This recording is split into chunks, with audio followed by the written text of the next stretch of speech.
welcome to the stream. Sideline Sedo here. Glad to have you either on TikTok, Twitch, or YouTube. The big matchup today is, well, the matchup at the moment, I should say, is Tottenham versus Aston Villa. A big kind of clash to see who will get the, step ahead of the other in the race for Europe as the season progresses. Both sides, obviously, will be vying to kind of finish in the top 6, 5, 4, ideally, places in the Premier League. But it's a competitive season already. Tottenham is in 10th. Villa are in 5th. Villa could leapfrog all the way up to 3rd, I believe, while Tottenham could go level on points with, I think it's Chelsea, local rivals in London. Chelsea, of course, to Tottenham. But as all things go, it'll be a tense affair, I imagine, especially on a Sunday, between two sets of teams who are, quite frankly, I think, both underestimated by, rival supporters. I think Villa specifically have kind of shake that off a bit, so to speak, mostly due to their success last season in the Premier League, and now they had a decent run in Europe. But yeah, we're getting close to the kickoff here in just 2 minutes. I'll read out the lineups. Shout out Stone Hickey on TikTok, whoever that is. But yeah, we're getting ready for the match here. I'm getting ready for some good goals. My final prediction, I'm going to say 3-2 Tottenham win. Villa fans, look away. I know my mod in here, Liam, might get pissed at me for that, but mod over on YouTube. We didn't set up to win last Wednesday. The focus is today and this Wednesday, of course. No offense, Liam. I have a feeling Tottenham's going to win at home for some reason. I'm predicting a 3-2 win. I'm going to put the final result prediction poll live on YouTube. Spurs win, Villa win, and draw are your options. Feel free to go vote in the poll on YouTube if you so please. Feel free to subscribe if you're new. I will be live for the big Super Sunday clash after this, which is, of course, Manchester United versus Chelsea. A bit of a hate watch for myself, as I am a Liverpool fan, so I'm just going to kind of hope that both sides score like 4 goals. 4-all draw would be awesome in that one. But lineups are as follows. The captains have exchanged pleasantries, but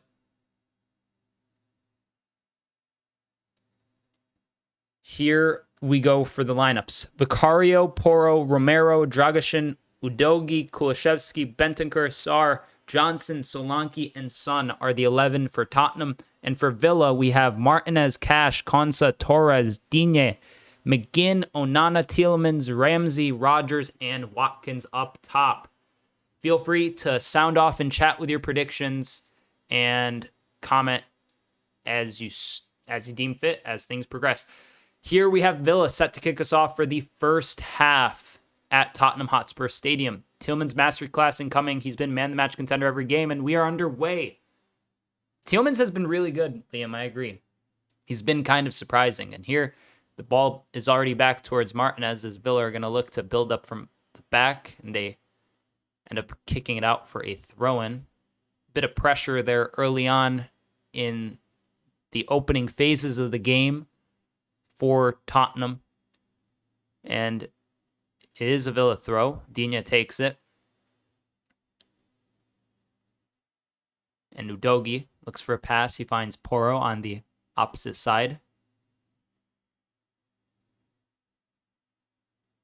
Romero now on the ball, looking to find an option. He finds good pass forward.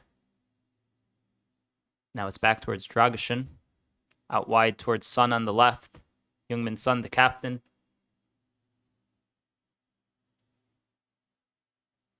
Dragusin plays it towards Sarr. Sarr back to Dragusin. Tottenham's form, a win, a win, a loss, a win, and a loss in their last 5. Villa have a win, a draw, a win, and a draw in their last 5. Their last outing, a 1-1 draw with Bournemouth. Tottenham's last outing, a 1-0 loss to Crystal Palace.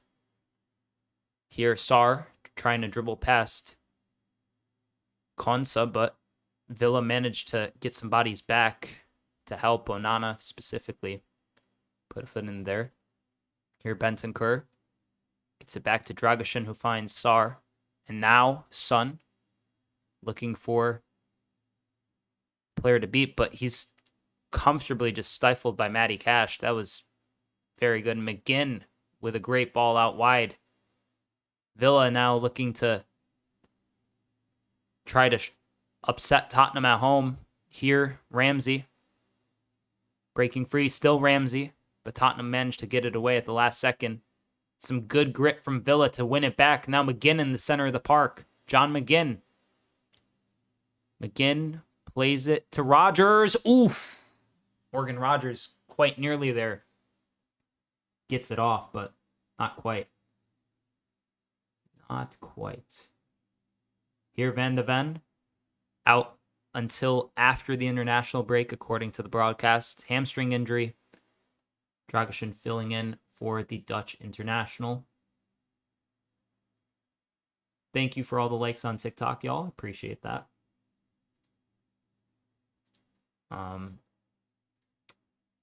Here.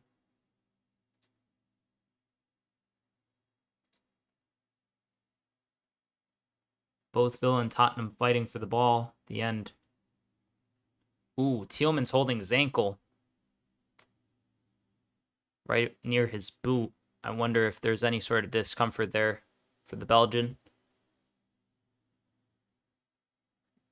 Not enough to interrupt play, it seems, as Tottenham try to get forward, but very comfortably, Pau Torres gets the ball and plays it forward towards Amadou Onana. Name's not Andre, mate. Cash. Fouled there by Tottenham.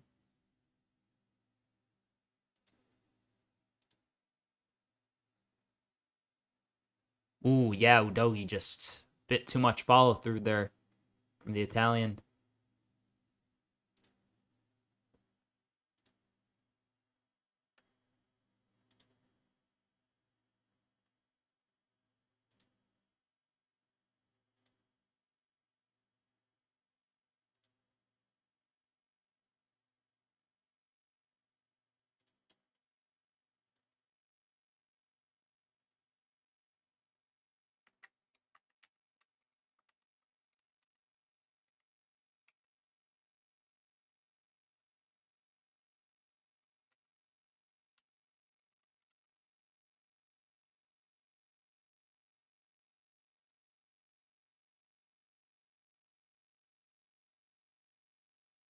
Here, Sarr playing the ball forward. Spurs fans hate Cash. Yeah, I could see how he could ruffle a few feathers. He's tenacious at times. I don't know why. Why would they specifically hate Cash though? Did he score against them or assist against them? Here, Bentancur plays the ball forward.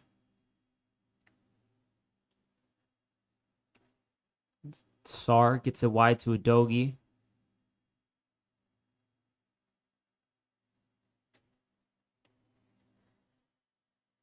Tottenham just continuing to try to assert their kind of home advantage here against Villa. And Son sends in a cross, takes a deflection, and a really bodacious effort from Pedro Porro there. Bro.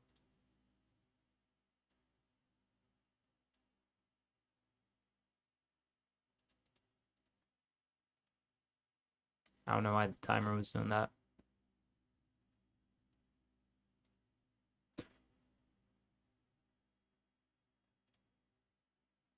But we have Villa here trying to build up from out the back, and great dribbling there from Amadou Onana. He still has the ball. He gets it out wide towards Rodgers.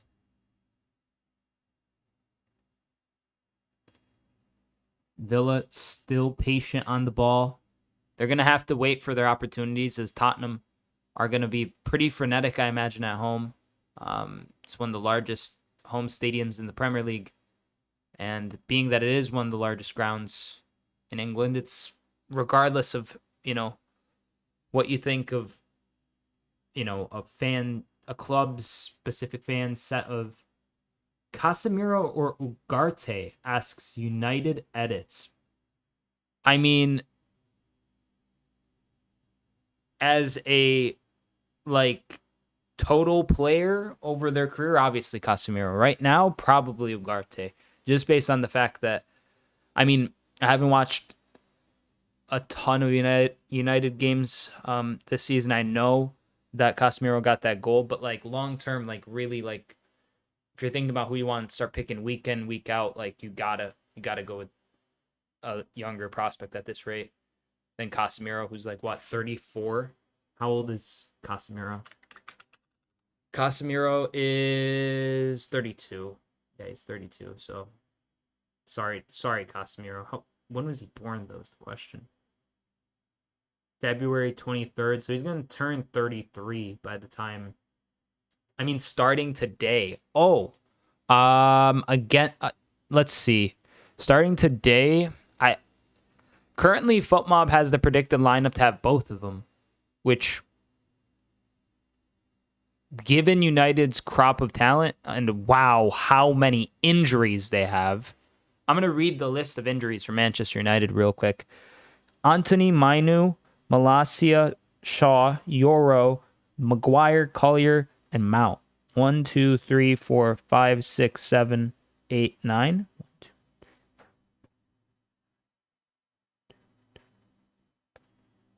No, it's 8. My bad. 8 players out. So I think they'll both start, honestly, because who else would you start there? Eriksson? I don't know who else they would start. Yeah, it seems like they have a lot of injuries, a lot more than I didn't even realize. Mainu and Mount is always out. Obviously, they just have a weird squad composition right now. Really, really bizarre at times, the way that they've constructed their roster. But what are you gonna do? I don't personally mind. But yeah. Here, Villa getting forward. Ramsey manages to just keep in the ball. Romero trying to track him, and Ramsey plays it back towards Digne. CDMs are Ugarte, Collier, and Casemiro. Collier is injured, it seems, according to FootMob, but I don't know what the listed duration is. I could check for you. According to the predicted lineup on FootMob, Collier is a doubt and has a knock. October 22nd, 2024. They said it's November though, mate. So actually maybe Collier does start. And according to he's played one match, which was, let's see what game he even played. He played half the game against Liverpool. He did play good against us, I won't lie. So maybe, if he's fit, I would probably start Ugarte and Collier. And then you have Casemiro to tidy up shop, because he'd have more legs in the last, if you sub him in around the 60th minute, he'll just have more legs than he would comparatively to the rest of the game.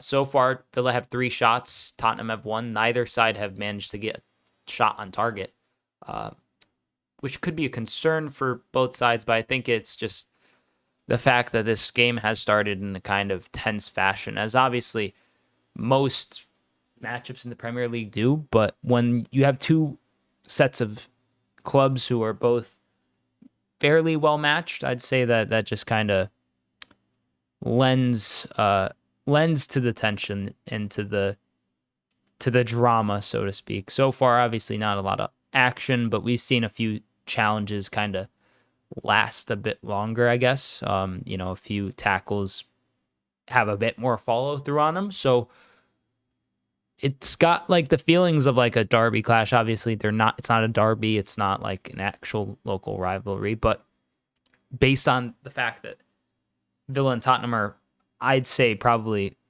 going to be contending for those 4, 5, 6 spots, and obviously going to be trying to get as high up in the table as possible. I expect them both to be near or nearabouts one another come the end of the season. And I think they're both very well aware of that. So this is like a proper 6-pointer. Don't worry though, United edits. As soon as I get team news for the United and Chelsea game, I'll make sure to read out the lineups and follow what's going on with that, so to speak. Here, ball with Christian Romero.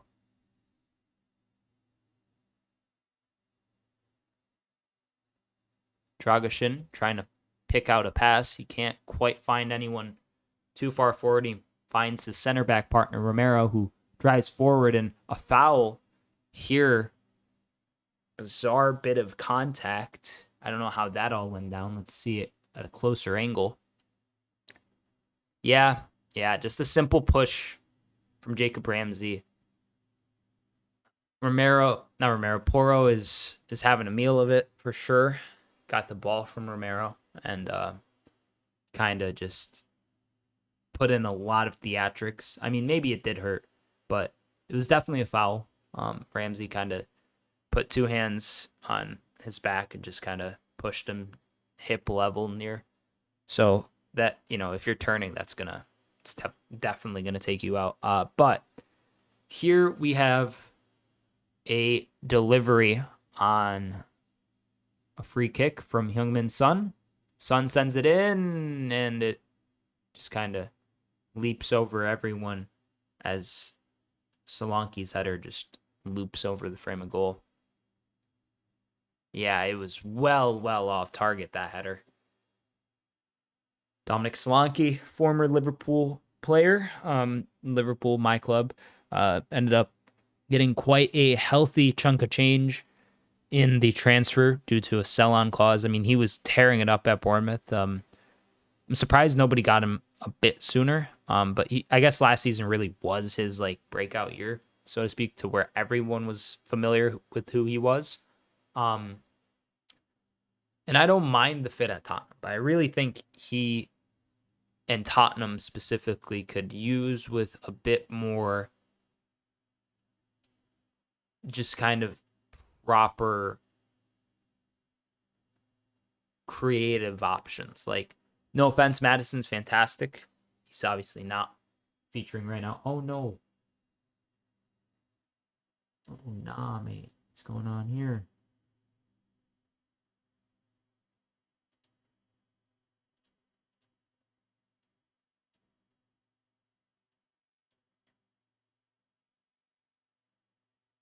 What's up? Bruh. There we go. It's fixed. Sorry, chat. That was major L from me there. Messing up on the board. I didn't realize that was messed up like that. It's a shame. But now it's fixed. Sar's name is fixed. He had a great season last year, Pape Matar Sarr. But yeah, oh, no way. They dropped Liverpool Funko Pops, dog. I don't even like Funko Pops. Dog, this is... It's mint. $55. It's Darwin, Salah, and Diaz. kind of funny looking. That's insane. Dude, I'm happy. I'm more so happy because they're gonna hopefully. I don't know what the revenue looks like on that, but McGinn got his hand stepped on.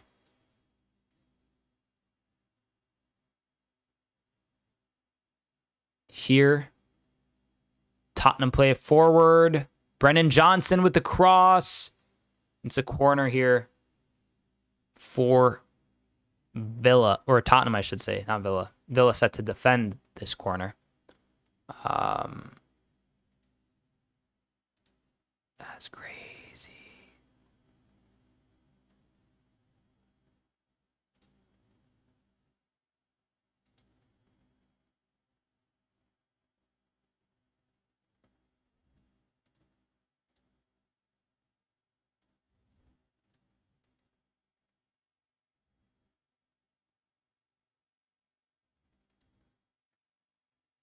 Here, Tottenham set to take this delivery. They play it short. Ball is with Kulishevsky, who loses it to Digne, but quickly wins it again.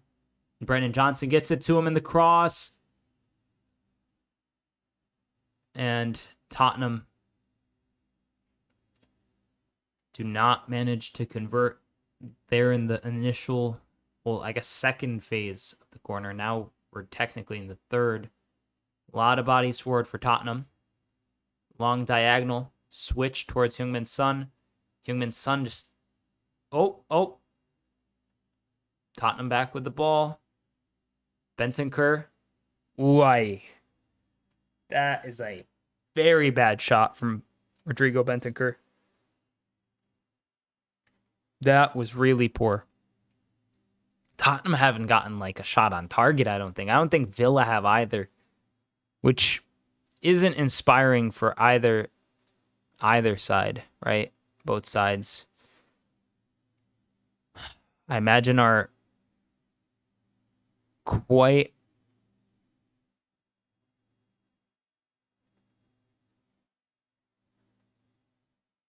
nervous, I imagine.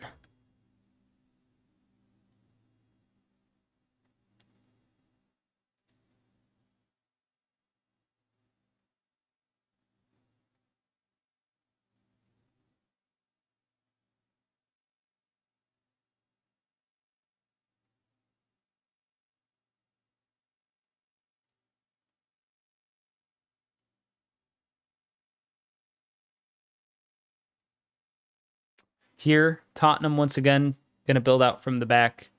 Not a whole lot of kind of motion or fluidity at the moment in their midfield, but now they're kind of starting to kick it up a gear.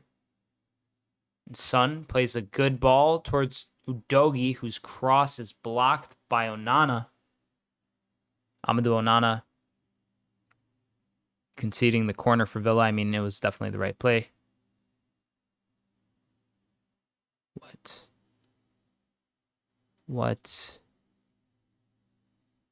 Okay. Pedro Porro set to take this corner for Tottenham Hotspur. Spurs are going to look to find the head of Romero, Dragashin, Solanke possibly. Cross comes in. It's headed away by Onana once again. Sarr with a shot, and Son just kind of turns. It was actually Johnson, I should say, not Son.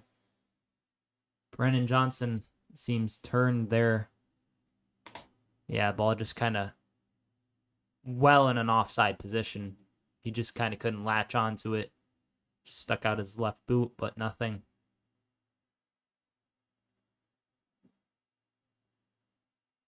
Now Son once again. Son does well. Gets fouled by Onana. Free kick to Tottenham. They're going to look to swing this in from a distance. They can maybe get a header on it or something.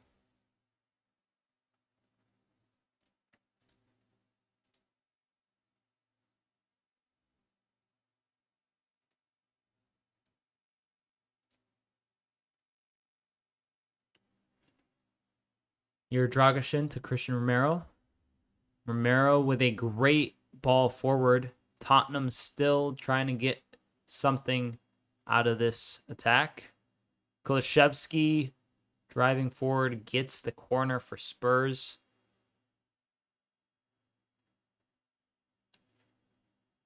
See how they'll take this corner and this kind of opportunity to get the go-ahead goal against Villa.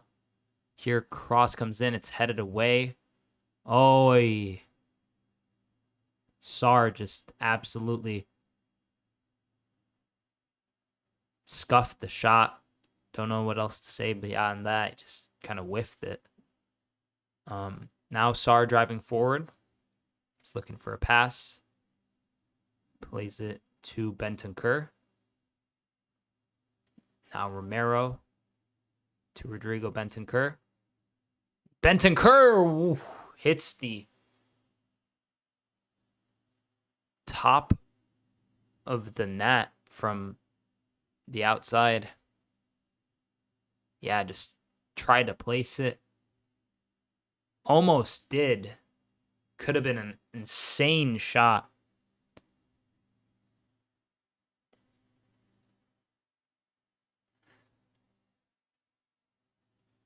Vicario.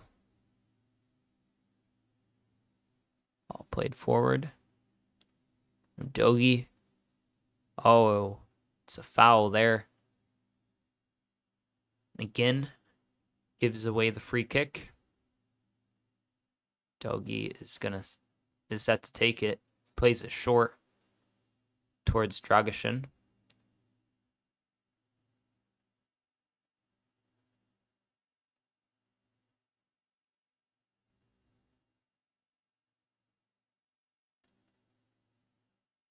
Here's some good play from Tottenham on the right. They're going to just try to break this defensive block of Villa's, which is even harder when you got someone like Onana sitting in front of that back line. He offers so much to them in terms of, it's a free kick for Villa. So Dogi pushes, I believe that was Onana. It was Onana, and I may have just jinxed it as he's down writhing in pain. I'm sorry, Liam.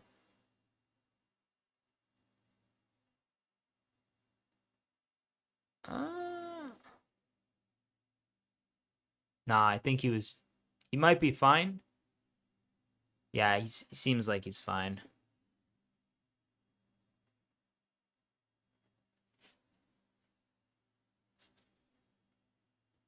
Sarr wins the header. Bentancur plays this pass out wide. Now Kulishevsky with the ball. He gets it to Udogi. Udogi to Son. Son back to Udogi. Sarr. Give it to Bentancur, who tried to loft a cross into the box, but nothing comes of it. Martinez now trying to motion his players forward and tell them where to go. He rolls it down to Pau Torres, and Torres plays a great pass through the middle. Here, it's Rogers. Rogers gets fouled by Sarr.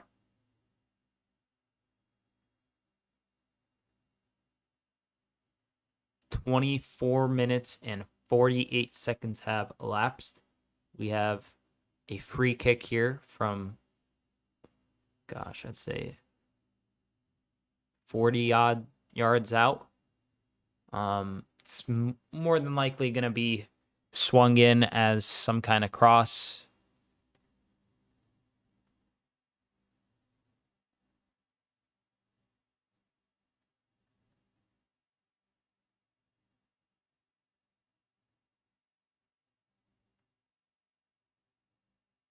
Thielman sends in the cross, but Vicario comfortably catches.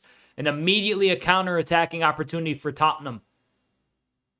Villa have already gotten 5 bodies back. It's a 3v5 for Tottenham, a 3v6, 4v6 rather. Cross comes in, headed away, picked off from Son. Son was waiting there in the box for some kind of delivery. Villa did really well to... Oh! Johnson! Great save from Emi Martinez. As Brennan Johnson tries to slide in across low into the path of Solanke. Brennan Johnson was just off too. It didn't matter.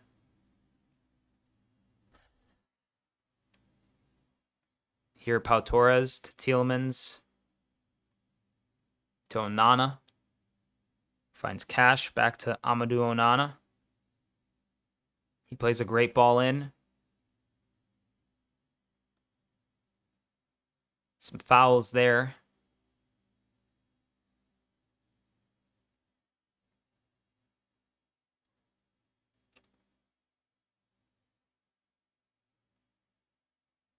Here, Villa have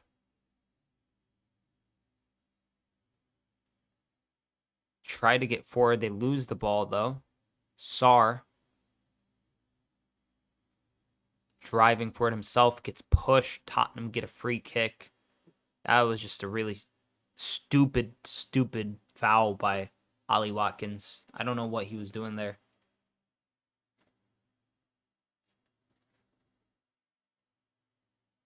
Here, Sarr to the right. Bentancur plays it to the left.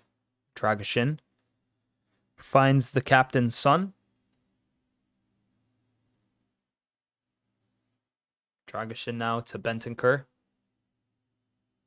17 final third entries for Tottenham compared to Villa's 9. 10 touches in the opposition box for Tottenham to Villa's 1. So that's really the story of the game so far. I mean, I'd say that they're fairly evenly matched in terms of just generally the state of play. Obviously, neither side has kind of gotten an opportunity really to get, like, they've had shots, but none of the shots have been quality. So it's been very much just this kind of, like, Tottenham's been playing better, but I think that's mostly due to the fact that they're at home, so they're just going to have this advantage naturally to go out and do their thing, really.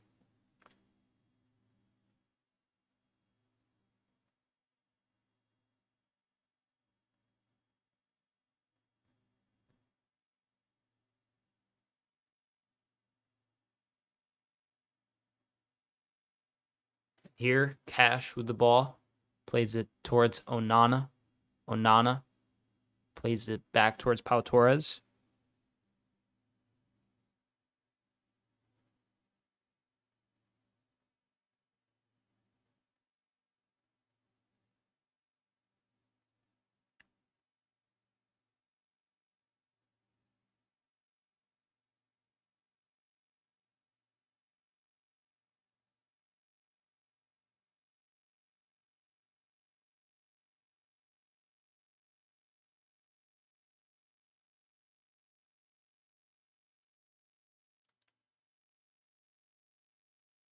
Here, Villa have a corner themselves. Tielemans set to deliver it. Their first corner of the evening. 4 corners in total. Tottenham have had 3. Cross comes in. It's punched away by Vicario. That was a good delivery from Tielemans. Now Digne with the cross. Header in. Oi! Oh my God, what a save. Onana's header just goes low to the keeper's left, and Vicario has to act quick to get down and save it. Hits off the post. It first hits off the post, and then Vicario kind of gets the... No, Vicario straight up just saved it. There was no post hit whatsoever. It was a clean save. No, I don't even know how that was there was maybe a post hit. There wasn't a post hit. That was a wonky save, but a world-class save nonetheless from Vicario. Very well done. And now the ref is speaking to some players who are near the goalie.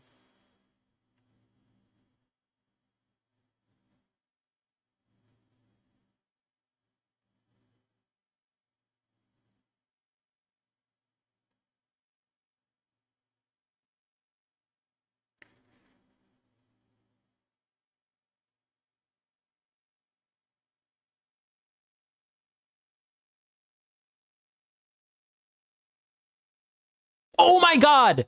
Villa have scored. Morgan Rogers has scored. Everyone's been talking about how Morgan Rogers has been on a crazy run of form. And it seems like it just ends up continuing because my oh my, Tottenham trail at Tottenham Hotspur Stadium. And what more can you say about Spurs than, man, that isn't good for them. Let's see this free kick again, or corner, I should say. Oh, it's an error too. Let's see this. Or maybe, yeah, it's just sloppy defending. No one's marking Pau Torres. He gets to it. That was actually really... Torres is the first one to it, right? No, it's... Looks like it hits off the head slightly of Pedro Porro, maybe. It was a weird angle there.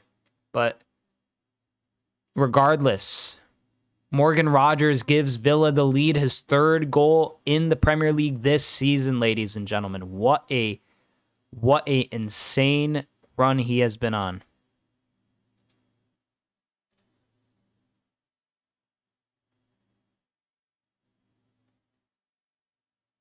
Just wild.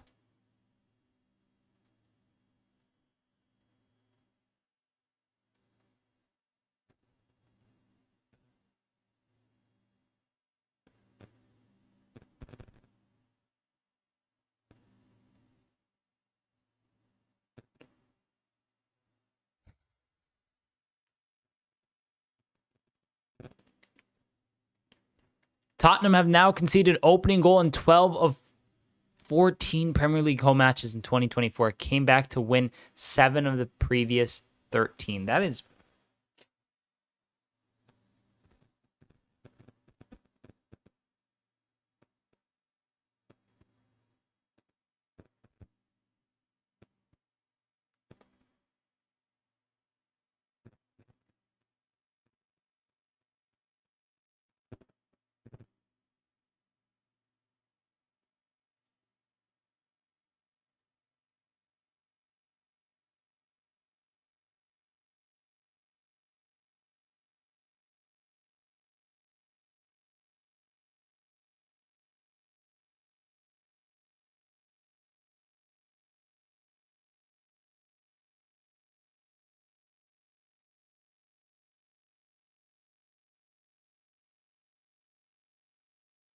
Here, Dragashin driving forward. He gets it to Son. Son.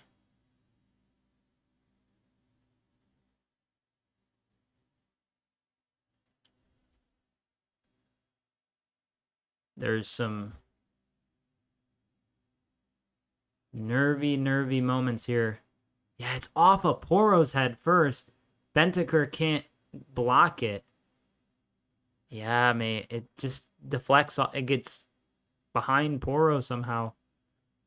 That's poor defending. It's rough.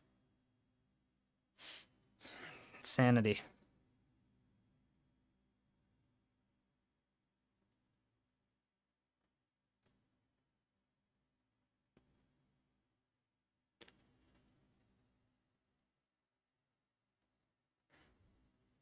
Sar out wide towards Son. Dina. Well, Cash rather, not Dina. Similar haircuts, different players, different flanks. Udogi here to Sar. Sar plays the pass to Bentancur. And here, Pedro Porro.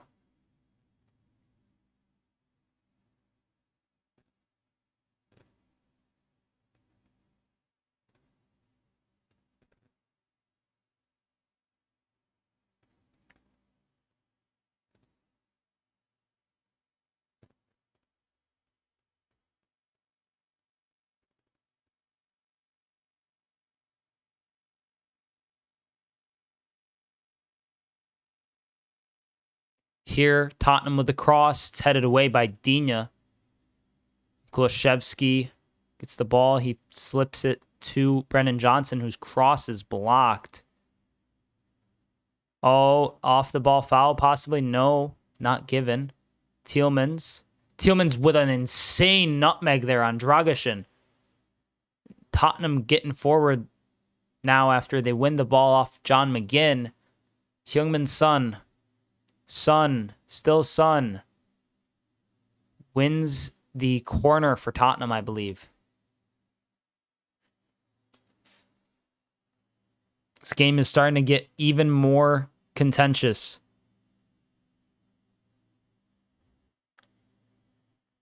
Mr. The Zelda Dude says, let's go Tottenham. Tottenham is trailing, but they might not be any further after this corner if they can capitalize. Here, Pedro Porro set to deliver. His header went into the box in the last corner for Villa. Ended up giving Villa a good advantage to be able to sneak a goal past the home side. Spurs, they're going to be looking to get back basically the whole game. See how they can progress and such. But so far it's been less than inspiring.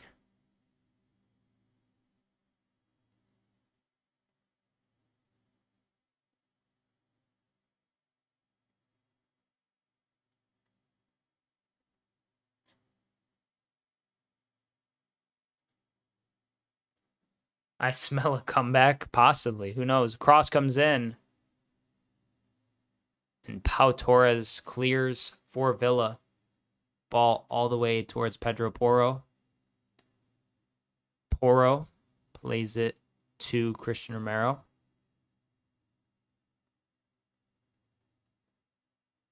Here, Udogie plays it down wide to Heung-min Son.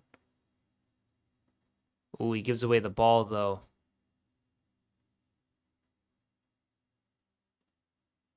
Tielemans plays the pass wide towards Jacob Ramsey. Villa just continuing to control possession. They're gonna be even more patient now, which is not good for Tottenham. They're not going to be afraid to go forward, it seems, though, as Onana plays the pass, and he's absolutely taken out. It's going to be a card, I think, to Rodrigo Bentancur. McGinn is complaining. He's saying twice now. Let's see this from this angle. Oh, my God.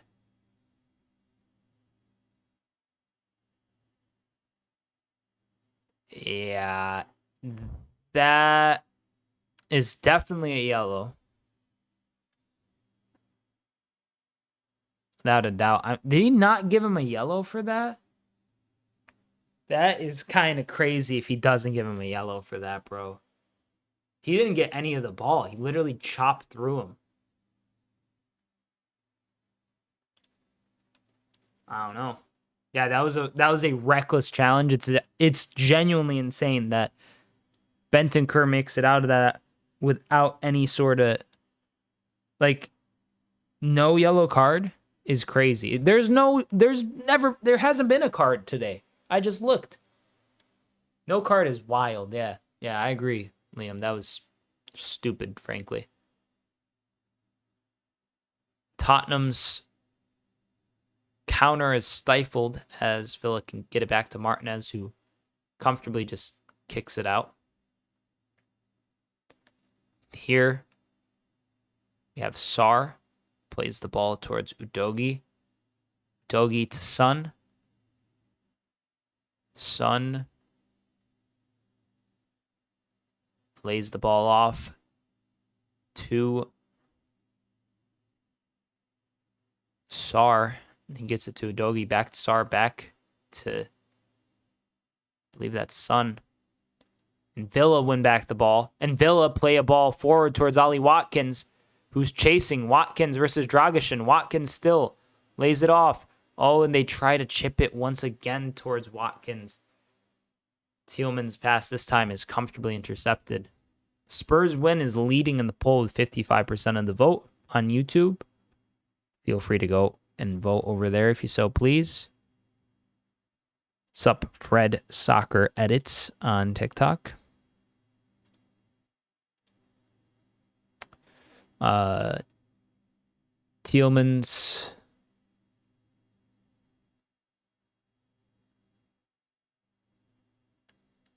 Some solid play here from Tottenham to win it back, but not solid enough going forward to retain possession. McGinn. Rodgers. Morgan Rodgers with the ball. Plays it in towards Ollie Watkins. Watkins just misses. He's under some pressure. Some good defending there from Romero, forcing him to take it on his left. His weaker side.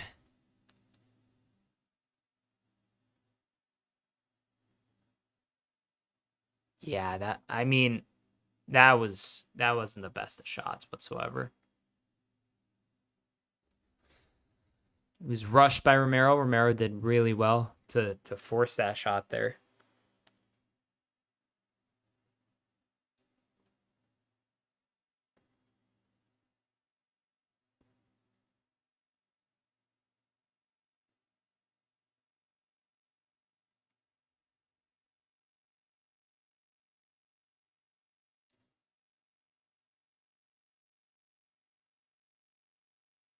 Oh, wow. Rodrigo Bentancur once again, just out of nothing, sends a shot towards Emi Martinez. This time it just whizzes over the goal.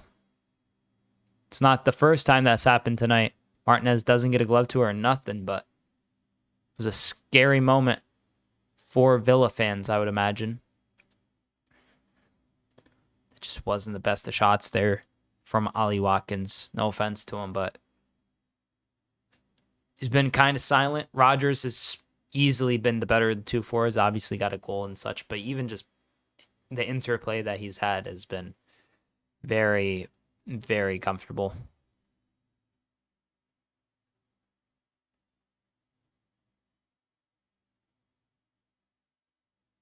Some good play from Villa to retain possession. Matty Cash plays it towards McGinn.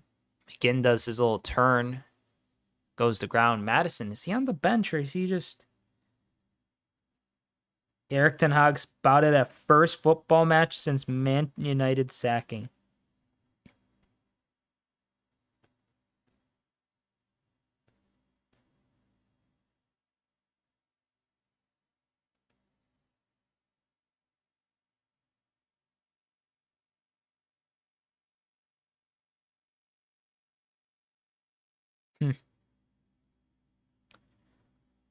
I need to see if Madison's on the bench. Haven't checked. He is. He hasn't been given the start. Interesting. Subs are being made. Subs are being made. Who is being subbed out? The question remains. I can't tell. I don't have audio on. I know that sounds like a maniac thing to say, but I just can't be bothered to listen to it right now. Usually just, I mean, I can sometimes, but I'm not trying to get copyright struck. Oh, no subs. I'm a tweak. Why was I thinking there are subs? It's a minute of stoppage time. Foolish. Because they showed the thing getting ready to go up, and then they cut to Emery and his assistant coaches talking with a notepad out. But here, Udogie looking for a pass forward in the dying stages of the game. Well, first half. Ramsey here plays it back towards Lucadinha. Pau Torres now. Loss of possession, and Tottenham can get it forward. Out towards Brennan Johnson. Wow. Big block. Spurs players have no room to complain after what Bentancur alone has gotten away with so far. That was a should end the first half. That was a very, very nervy first half from Tottenham. Let's be real. They played poorly. They nearly got some kind of retribution at the end there for themselves. They couldn't manage to capitalize on it. I don't know what this means for the second half. Maddison is on the bench. Bergvall is on the bench for Tottenham as well. If we look down the benches, who else do you have? Warner, Richarlison, Mikey Moore, Bissouma, Bergvall, Maddison, Davies, Gray, Foster. For Villa, you have Duran, Philogene, Bides, Bailey, Buendia, Kamara, Mings, Matson, Carlos, Olsen. Like that whole bench. I mean, they're almost like equivalent benches, but something about Tottenham's kind of lineup right now just it's lacking a lot. I don't know where they should make switches, but they should make a few, I think. If they don't score within the first like 10 minutes of the second half, they got to make subs like right there before the 60th minute because they won't get anything out of this with this. I mean, maybe they will. Yeah, maybe, Liam.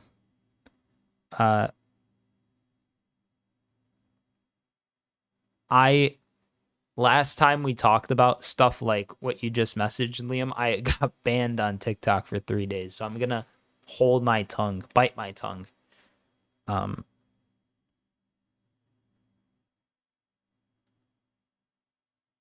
But yeah, I mean, just generally speaking right now, I feel like you got two ways this game could go. Either Tottenham kicks it up a gear and the game really opens up, causing Villa to have to play a bit more on the forward foot. Villa, would they be comfortable? Would they be happy with a point away from home to Tottenham? Being that they're 1-0 up, I would say no now. But at the same time, like you look at it and it's like there is a pretty good chance that if Tottenham score, they just continue to try to get the go-ahead to win the game and secure the victory, almost certainly in Tottenham's case. And Villa will then almost be there'll be an opportunity to go ahead because Tottenham will be getting so many bodies forward. So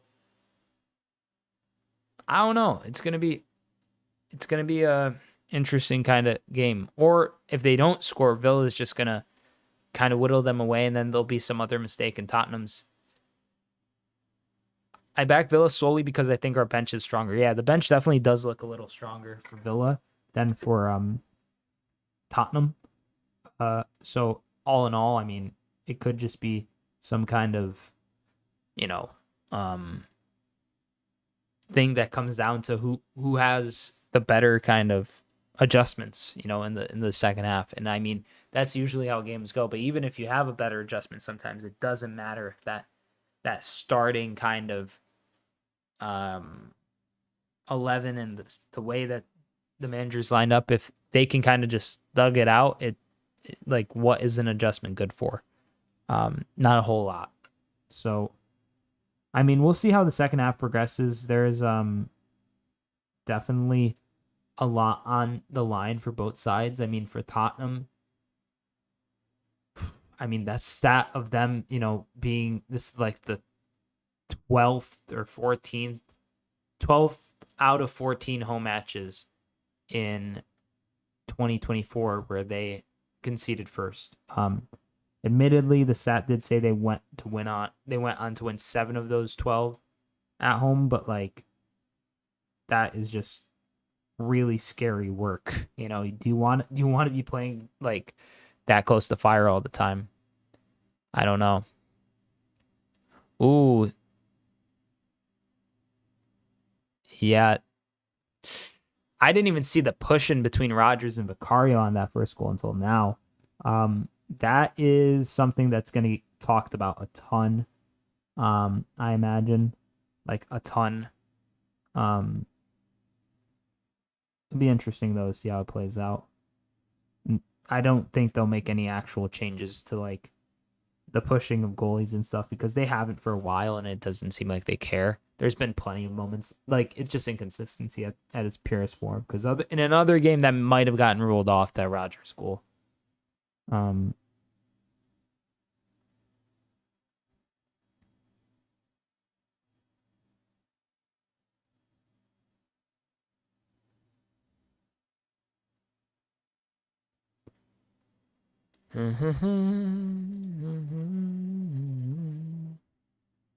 Will Tottenham score? Asks Freddie on TikTok.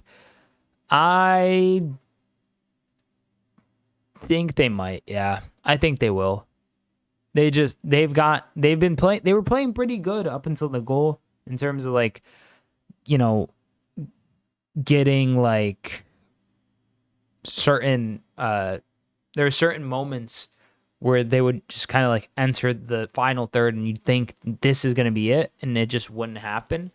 Now, is that something that'll continue to be the case where they're just getting forward but there's no end product?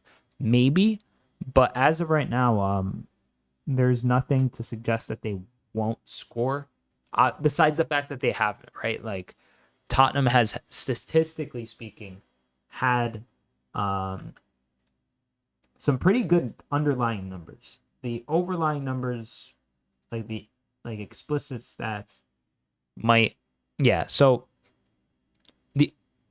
the underlying numbers are actually really bad, but you would think that they're doing really good actually, based on these stats, just outright. 8 shots, 90% pass accuracy on 199 passes. That's what, 31 more passes than Villa.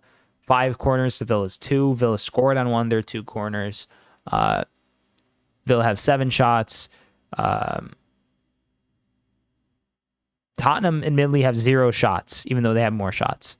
Their XG is far lower at 0.2. Villa's at 1.3 right now. Touches in opposition box for Tottenham, 15. Throws, doesn't really matter. Interceptions for Tottenham, 10. Keeper saves, 1. Duels, 1. Well, they're losing the duel battle pretty bad. That probably explains a lot. 35 duels won for Villa, 27 duels won for Tottenham.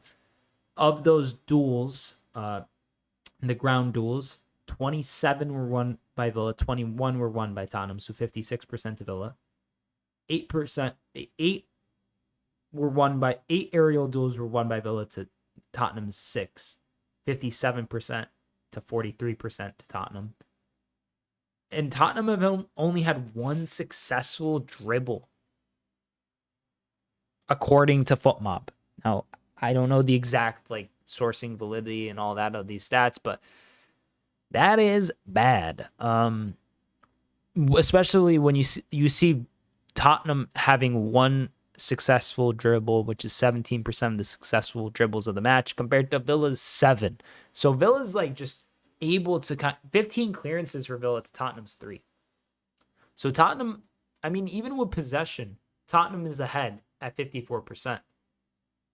But they just kind of get forward, and Villa's defensive block is so firm that they're not able to. Villa are comfortable sitting back, but we also can't keep a clean sheet outside Champions League, so who knows? I think Tottenham will get a goal. Now, will it end up giving them the momentum they need to go and get a home victory? I don't know. I don't think so, maybe. But at the same time, there's just like, there's a lot of game left, the whole half, you know.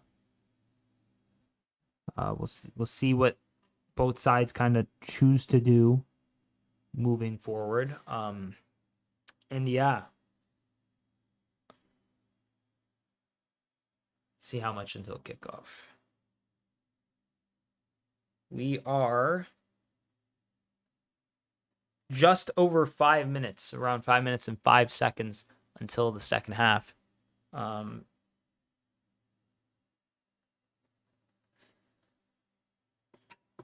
my Gatorade.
In the bumpers where they show the fans, it was a pic of the Villa fans who went to the Premier League morning lives. That's pretty hype. Did you manage to get to one of those, Liam? Freddie, thank you for the follow. Penny, thank you for the share. Oh my goodness. Shout out Penny on TikTok. Penny is, I don't know what emojis those are, Penny, but thank you for the share. I really do appreciate that. And thank you, Freddie, for the follow. I see you're back in the TikTok. So thank you for that, mate. Much appreciated.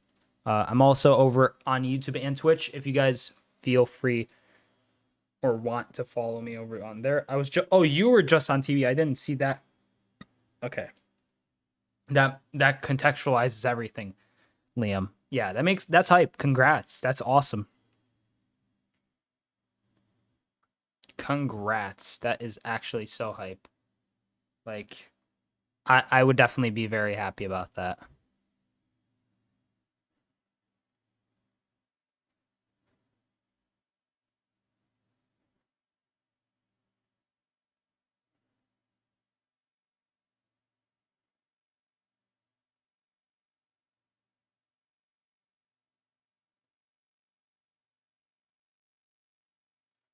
Kickoff is in just a couple moments. Yeah, I was in the pick. Logistics at the event were a mess, but fun to be with other fans. Yeah, I feel like that's kind of like... I've never been to one of the Premier League morning events, so I can't speak on those, but like oftentimes like big kind of fan events where like a lot of people have to go somewhere, like usually there's some kind of tomfoolery that occurs, right? I mean, it wouldn't be an event without some tomfoolery, am I right? You know, some kind of kerfuffle in the logistics of the planning. Always something. So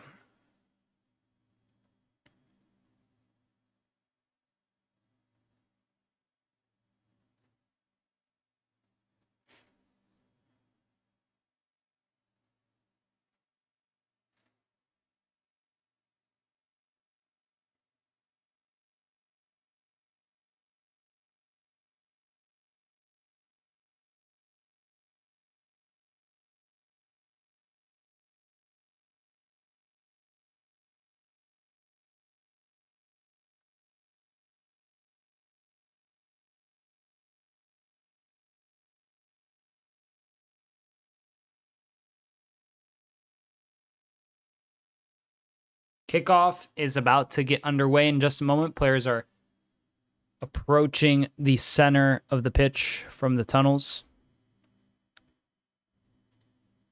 Man U game on after this, says Robert Sidwell. Yes, sir. I will be covering the Man United and Chelsea games. Well, Chelsea game. It's just one collective game. But yeah, I'll be covering the game after this as well. Big clash for Super Sunday. Doesn't seem like any subs were made by either side. We are underway, ladies and gentlemen. Ooh, that is shaky. But Martinez does it well enough. He manages to just keep the ball in his box. It was kind of a loose pass. It's just on the line. No, that's clean, yeah. My oh my, what a move there. Dina now. Tottenham already very aggressive. Jacob Ramsey breaks free. Great pass forward.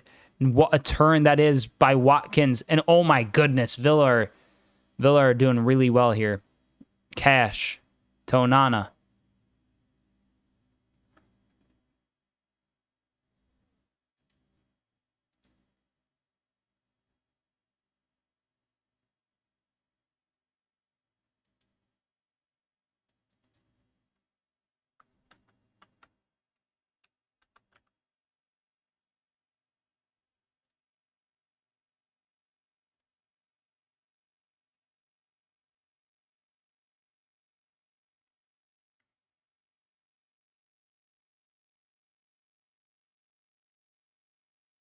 Thank you for the follow, Robert. Much appreciated. Freddie asks predictions for Chelsea versus Man United. It's at Old Trafford. Oh, man. I have a feeling that United will win 2-1. Just like they have technically like a new manager bounce, right? With the fact that they got, besides Ruben Amorim, they got Ruud van Nistelrooy coaching them today, I believe, as well. So Amorim he's not going to start today quite yet, which is fair. I feel like if you were to just kind of throw him into the, so to speak, proverbial pit, he'd be more or less fed to the wolves. I mean, some Villa players are down. Play continues. I just don't want Chelsea to win. Rodgers is holding his ankle, writhing around in pain. Let's see this challenge. What happened here? Ooh.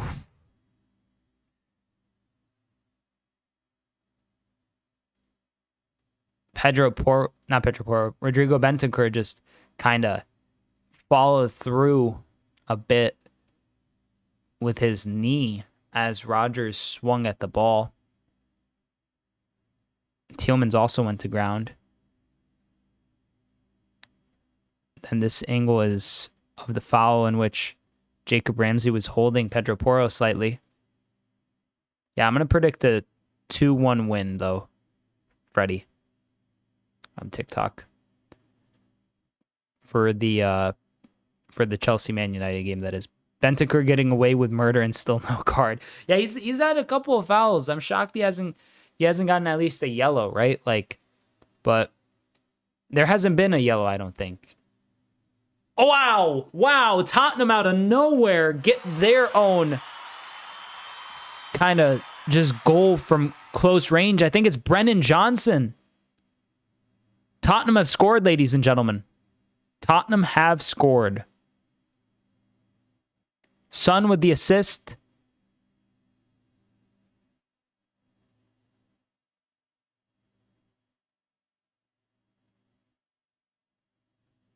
I can't stand Johnson, says Liam in chat. Is Brennan Johnson onside is the question. It looks like he just is. Have to see the angle again. Amazing left-footed delivery by Heung-min Son. Like an absolute peach of a ball. You couldn't ask for a better ball there. Ange Postecoglou clapping, and Tottenham's goal will stand. It was onside. Tottenham here continuing their high press. Do they win a corner? It seems like they do. Maybe not. Kulishevsky is making it seem like they haven't. It seems like they did. That's the 4th goal in the Premier League this season for Brennan Johnson. A club high 4 goals for him. He's been on pretty fickle form as of late. So it kind of makes sense that the 2 guys who have scored are probably the most on-form players, at least offensively for both sides. Johnson and Rodgers. Just kind of fitting away.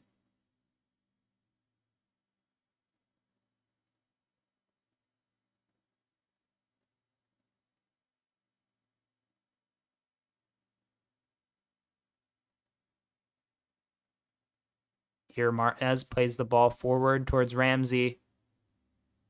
And Tielemans tries to play a diagonal there, but nothing comes of it. Here, Udogie finds Solanke. Great save by Emi Martinez. Just went through Emi's arms, yeah. I mean, at that kind of range, it's not like ideal, right? Like you're not. It's almost impossible for a goalie to stop it at that distance from where Johnson shot it. I mean, at that pace, like you'd have to be near superhuman to get to it and stop it in time.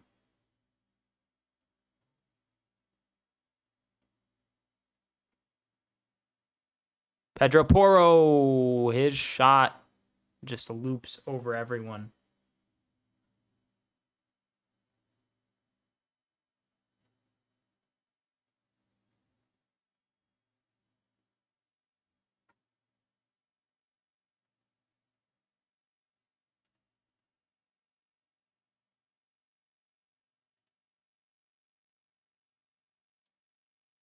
Oh, the Tottenham fans are already kind of trying to say that Emi Martinez is time wasting, motioning with the simple watch gesture.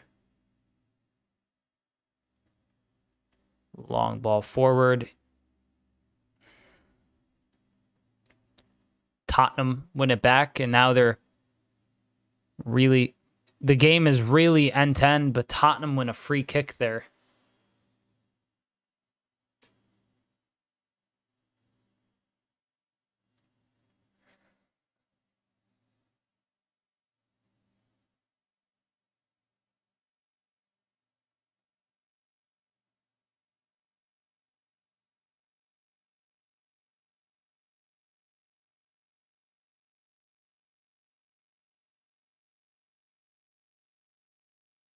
Your Spurs, they play it down towards Romero.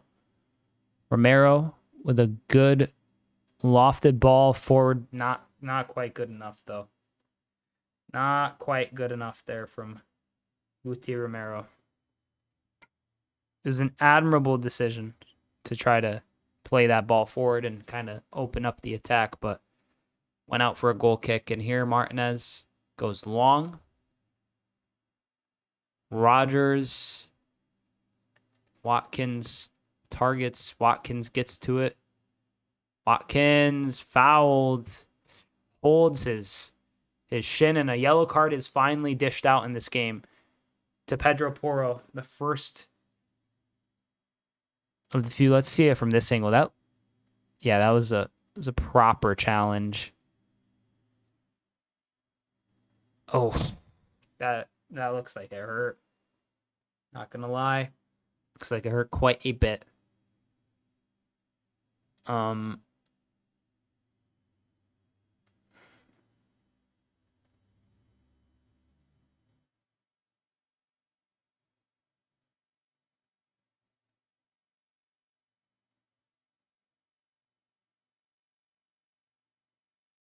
Here, Villa have a chance from a free kick. Yuri Tielemans set to take. Tielemans stands atop. Sends in the cross. Headed away. Digne. Oh my God. It was McGinn. I thought it was Digne. It was McGinn. He almost just scored an absolute laser of a strike. Wow. That was like an arrow, but just off target.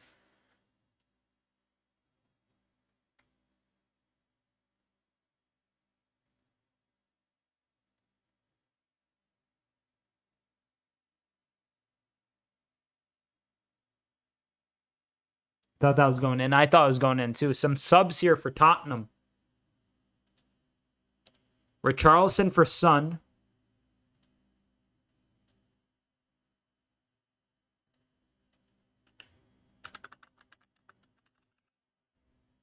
Bissouma for Bentancur.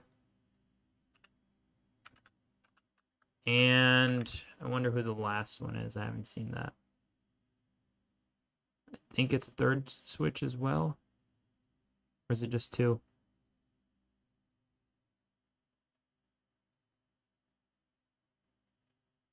Son does not look too thrilled. I won't lie to you. Looks a little peeved. It's actually just a double switch, not a triple switch. So excuse me for that. Close, says Bravo Disky FC. It is close. There was a close shot there for sure from John McGinn. No denying that. Very close indeed. Here, Villa win back the ball. Tielemans gets it to Digne.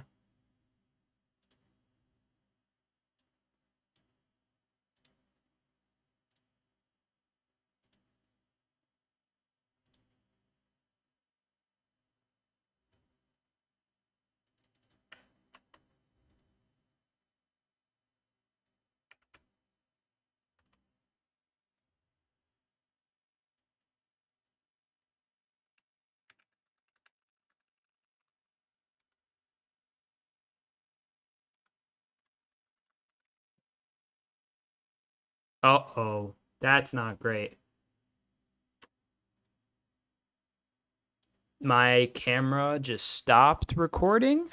I have to see what the issue might be because it could be a number of things. So bear with me, folks, for just a moment. This is an unfortunate occurrence. But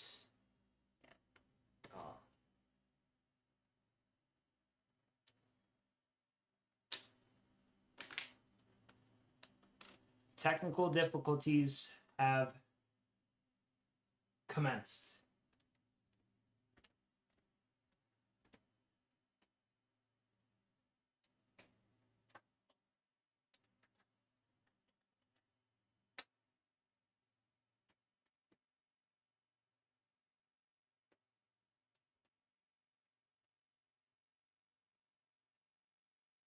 Son is very upset. Oh my God.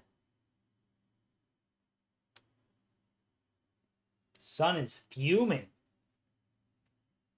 I've never seen Heung-min Son that upset. I know, ladies and gentlemen, my camera is not connected at the moment. I have to switch the battery as for some reason the other one just stopped, which was really shocking because it was at like over 50% before I started the stream. So I don't know how that happened, but I put it to charge. Hopefully the other one charges. In the meantime, just have to replace this one and reconnect.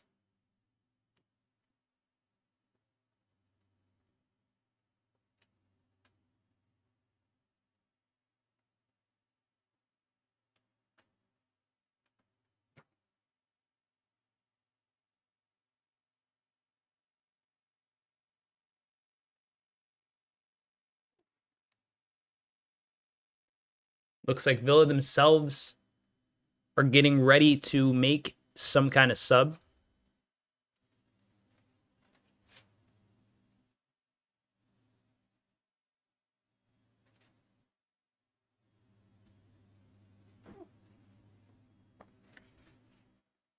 Oh. Romero's down as well. He needs a sub.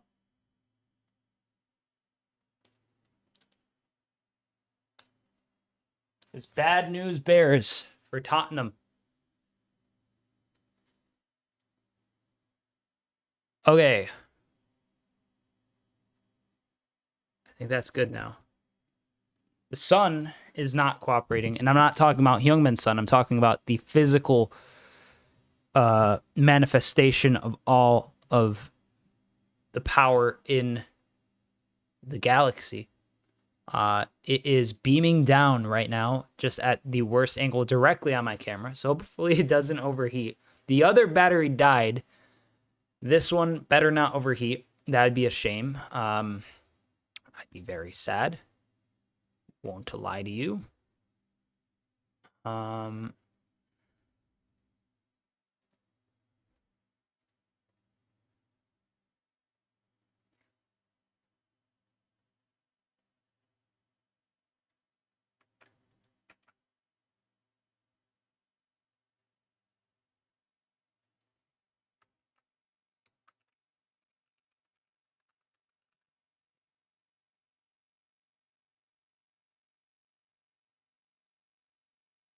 Your long ball forward is headed up by Villa, and Tottenham are defending. Is that an official sub? Okay, so I missed a few subs. Diego Carlos came on for Matty Cash, so I'll adjust that real quick. Onana's down on the ground as well now. Where is... So...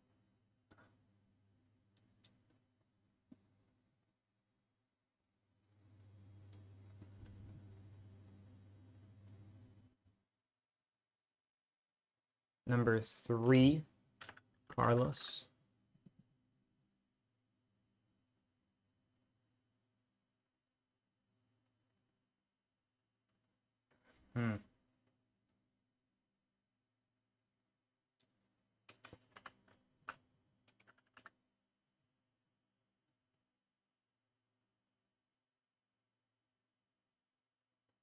And Christian Romero is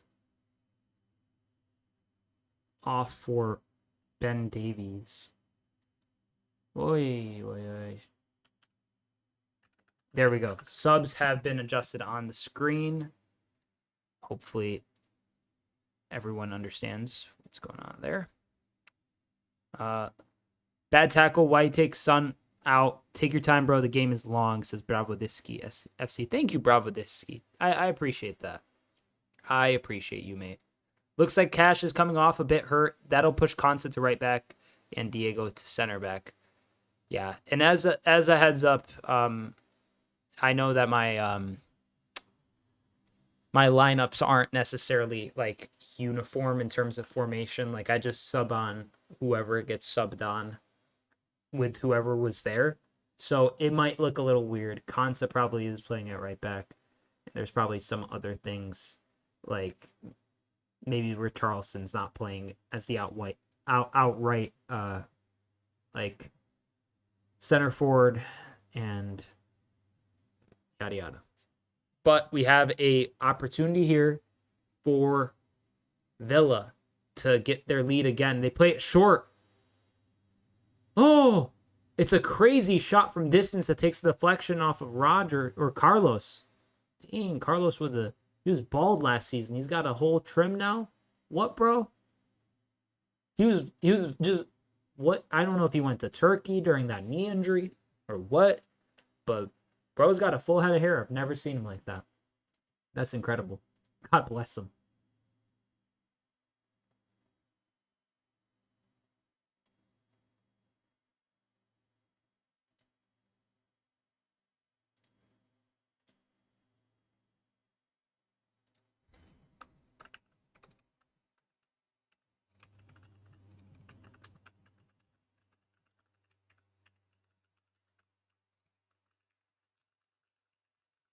Cross comes in from Tottenham. Tielemans just kind of flicks up at it.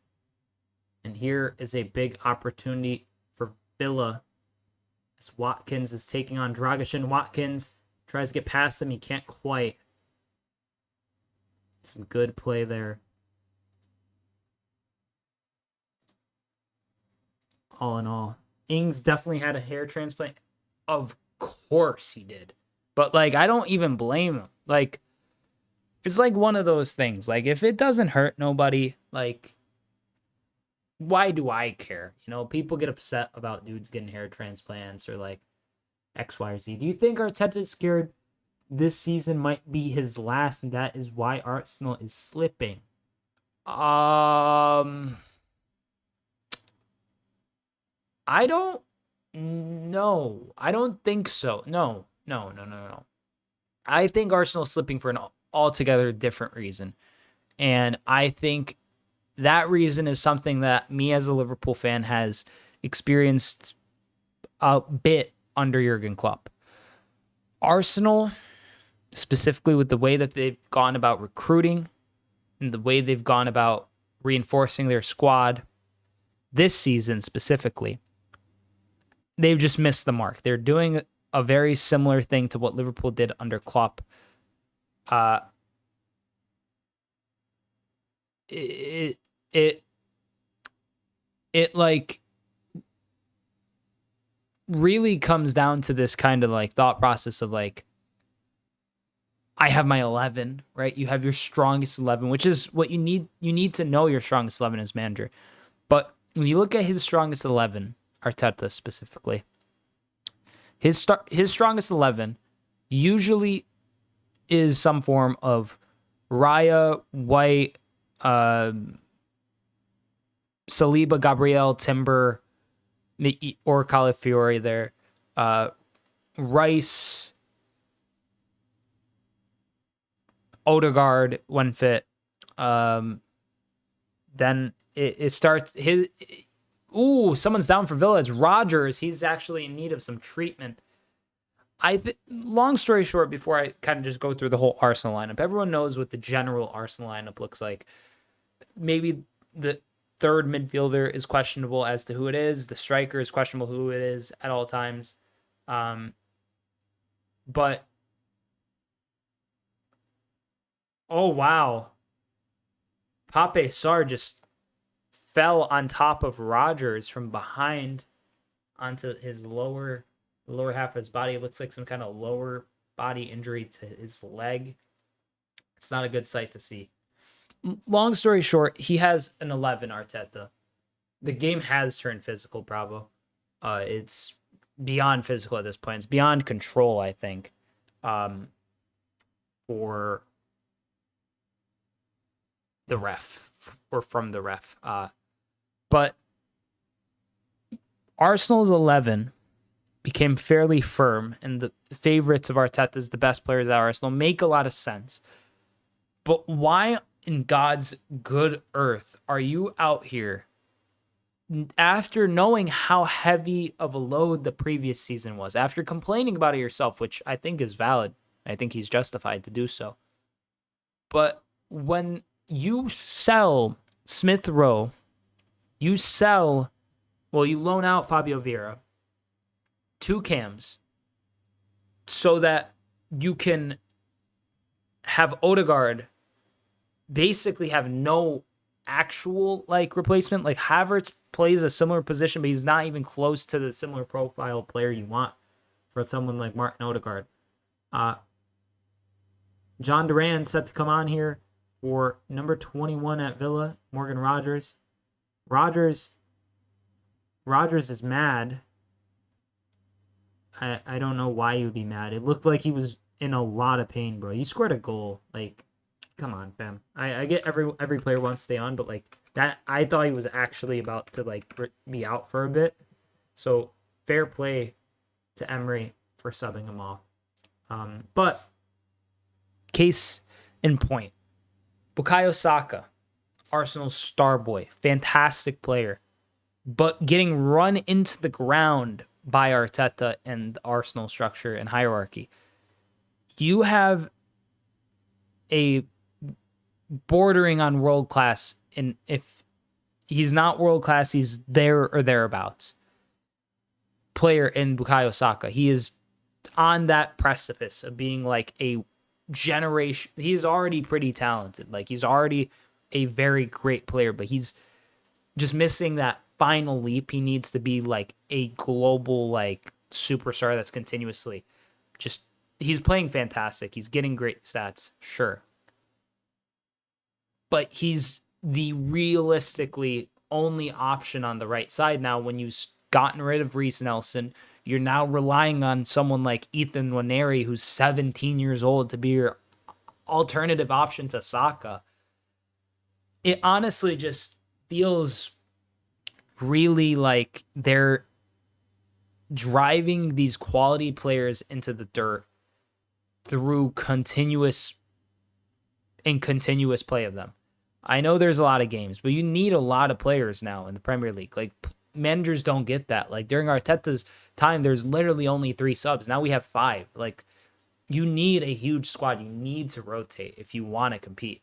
Arteta doesn't rotate enough in game, and he doesn't really rotate enough throughout with like out like a huge drop off in some quality here and there. Like, you got Killier still, you got Zinchenko, you got players that are total fringe players that you're being called to rely upon because for one reason or another, you haven't recruited and you haven't reinforced in the most appropriate of manners. Yeah, Saka is totally overplayed. I agree. And it's not just him. It's Saliba. It's Saka. It was Odegaard. I'm sure at some point, as like if in the issue becomes if one player gets injured, Havertz is going to start to grow more and more tired. Rice is going to get really tired. There's not like you got Partey, sure, but like the drop off between Rice and Partey is huge. Like, you go from Declan Rice to Thomas Partey, who can do a job, but he isn't no Declan Rice, you know? Arsenal are a dysfunctional family where one of the parents leans emotionally on the kid and it messes them up. It's really just a lack of proper thinking. Like, Smith Rowe maybe he was battling an injury all last season, but like, it's your duty as the coach to keep him there for reinforcements. Maybe it was a financial, like pure profit FFP thing, sure, but like, you didn't replace him.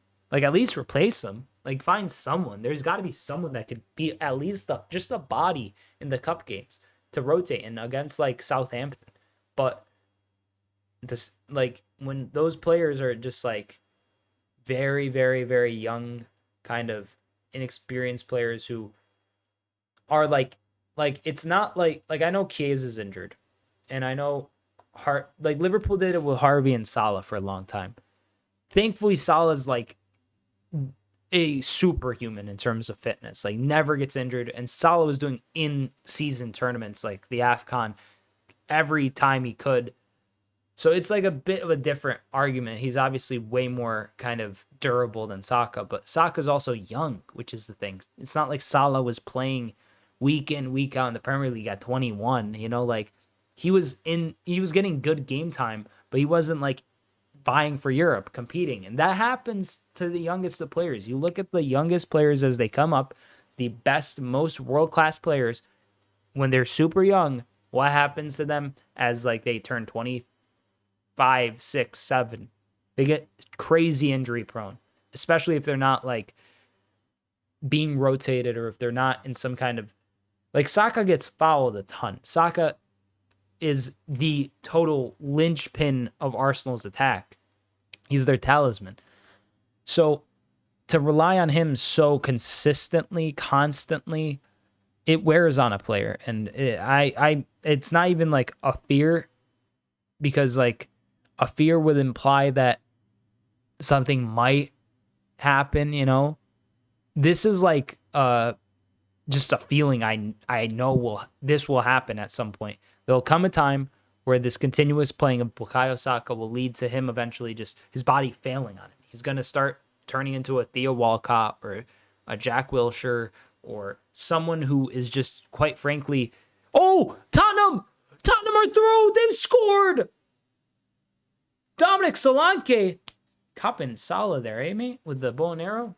Solanke gets the goal. Tottenham have scored. Shocker to all. It was a very slick piece of play there from Tottenham to free up Solanke, who just chips it past Emi Martinez. And absolutely got to be off, says Liam. It might be. It was very quick, the play between them all. Let's see the play here. Bravo Disky says Spurs.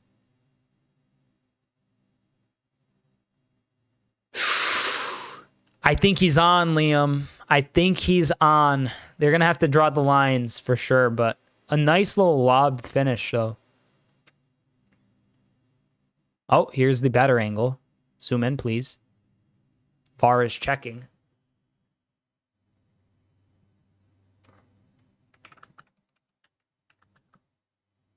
Onside. Technology going to ruin football. I think it's on, though. Yeah, it's definitely on. You could see from this angle. Crud, that's close. I think he's on. Yeah, he's just barely on. Just barely. It's so close, though. Yep, they've let it stand. Goal allowed. Official decision from VAR. Tottenham have the lead 2-1. Villa now. It's a great pass from Kulishevsky. Just a lovely, lovely pass and wonderful placement from Solanke. Really well composed. Didn't have a ton of chances this game, Dominic Solanke, that were really meaningful. So for him to leap on that is a testament to his overall quality, I think. I mean, he was basically just through on goal, but the way he finished it was pretty pleasing on the eye.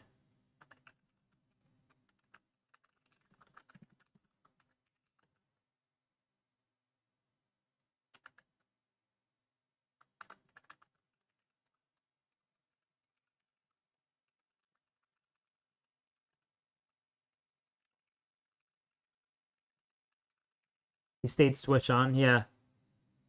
For sure. Solanke, I always kind of rated when he was like at Liverpool, hoping that he'd like develop into this like kind of like just quality striker and 9 for us. Obviously, we sold him to Bournemouth. He developed into a great player there, and now at Tottenham, it seems like he's really finding his groove. And for a team like Tottenham that had Harry Kane, who was arguably the best English forward since Rooney,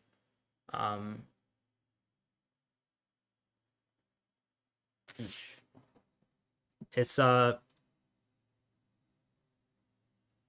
definitely a sight to see.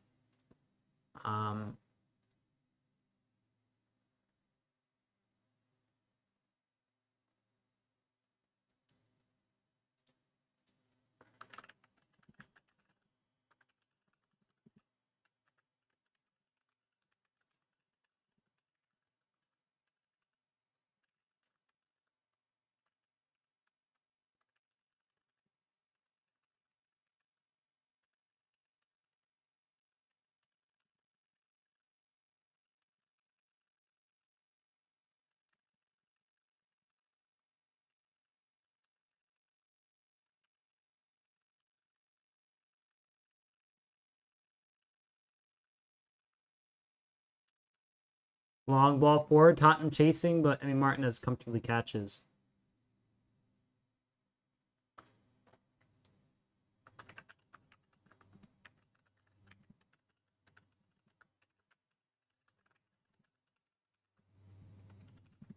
Oh, Tottenham getting forward again. Spurs, Richarlison. Spurs have scored again, and what a goal it is. Solanke gets his brace. Absolutely insane play from Tottenham. They're just passing it around like nobody's business.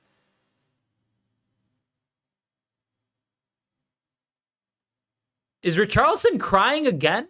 What happened? Did he hurt himself? What is going on? Why is he crying? He hurt himself, I think. I think he hurt himself? I can't tell, bro. I can't tell.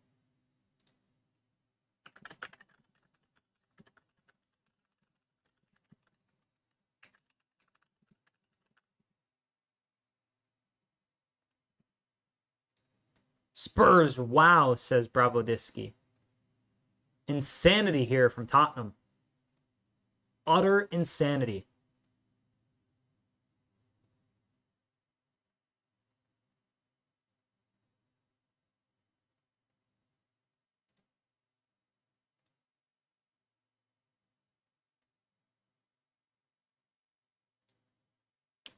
Wow, wow, wow.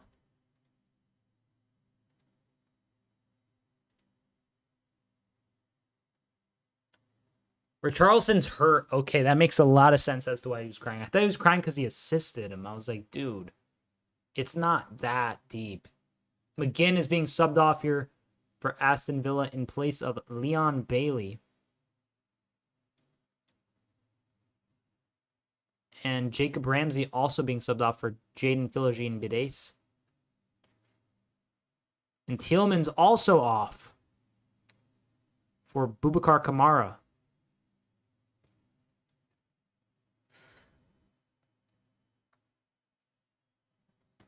So let's see.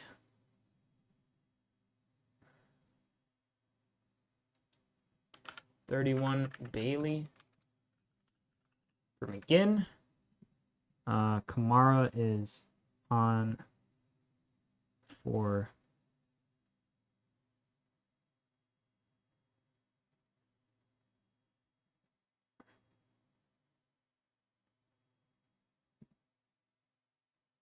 Tielemans.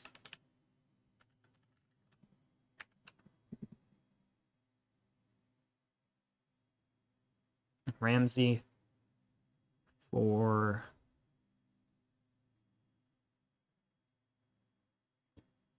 Philogene.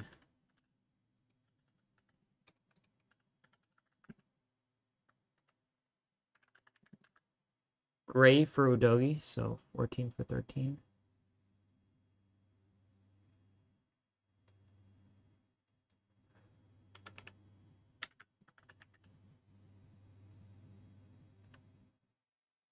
Madison for Richarlison.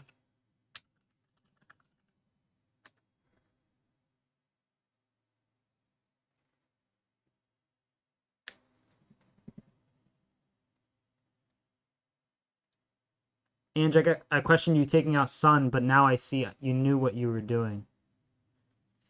Honestly, this is a like I can't really like I'm not gonna say Son is washed, but he got clamped up by Matty Cash and Konsa. They both just locked him up.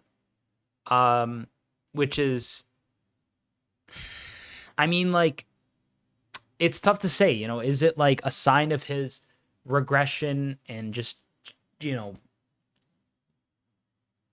decreasing of quality as a player just because of age? Is it, you know, is he losing like some pace? Is it, it's questionable, but I feel like Son for a while has been kind of drifted out wide left, and I don't know why. Like, I get he played there with Kane when he was younger and he was a bit quicker, but now he's losing some of that pace, of course. And I really begin to question why he isn't just an outright 9 for them, because I feel like he'd get more goals and goal contributions from there. I think he's pretty solid 2-footed player in terms of like what he can do. Obviously, Solanke's great. He's scored a brace. But I just don't know. I don't know.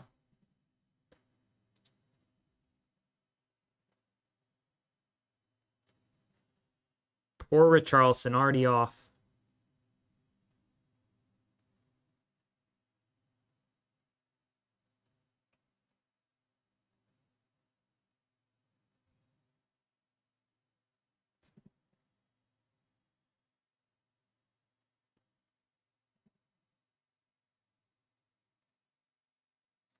Ooh, Vicario with a save.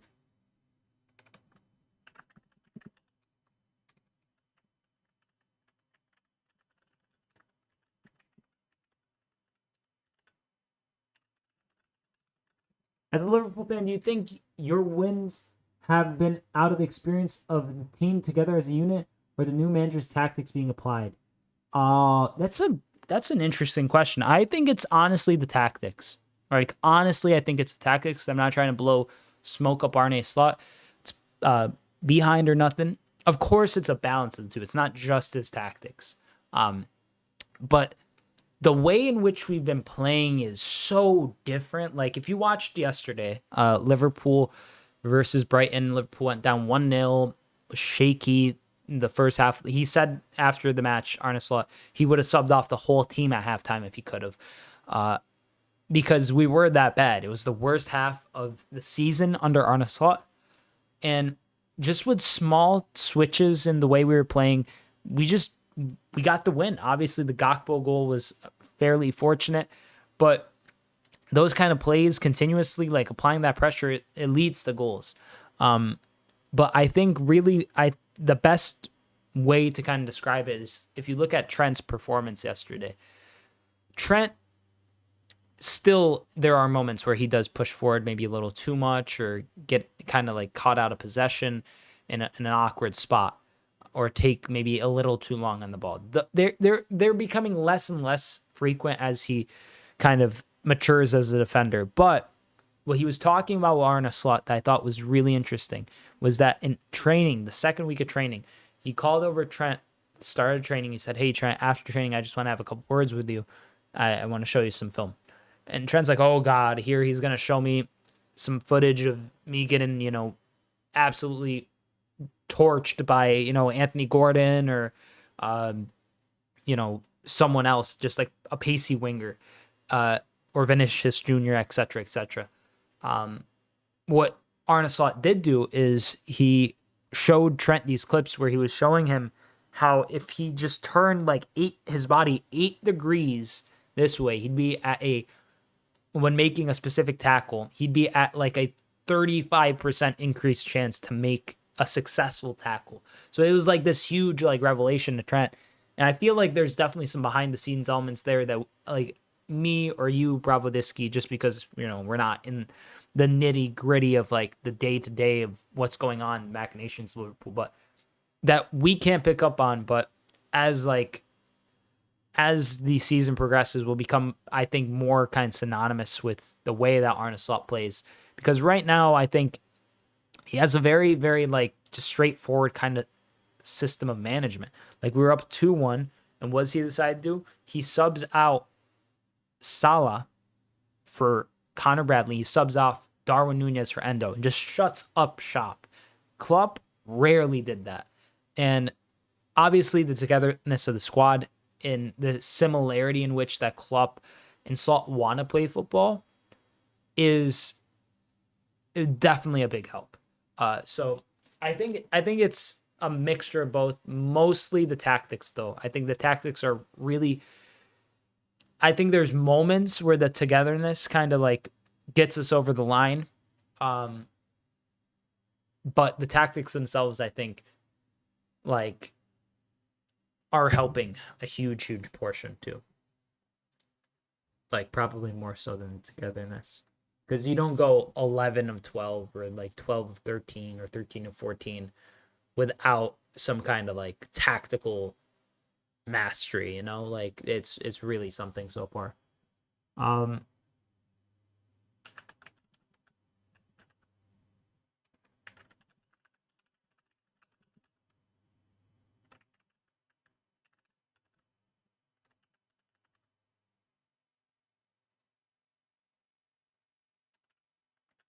We're approaching the final minutes of the half.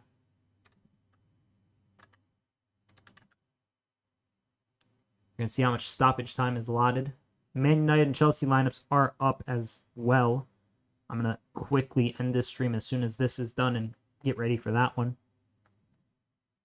Lineups are as follows: Onana, Mazraoui, De Ligt, Martinez, Dalot, Ugarte, Casemiro, Rashford, Fernandes, Garnacho, Højlund for United.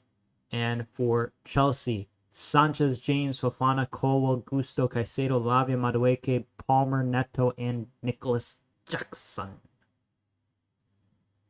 Ruud van Nistelrooy at the wheel for Man United, former United manager. Cool. I would have thought experience because your scores, though you win, are low.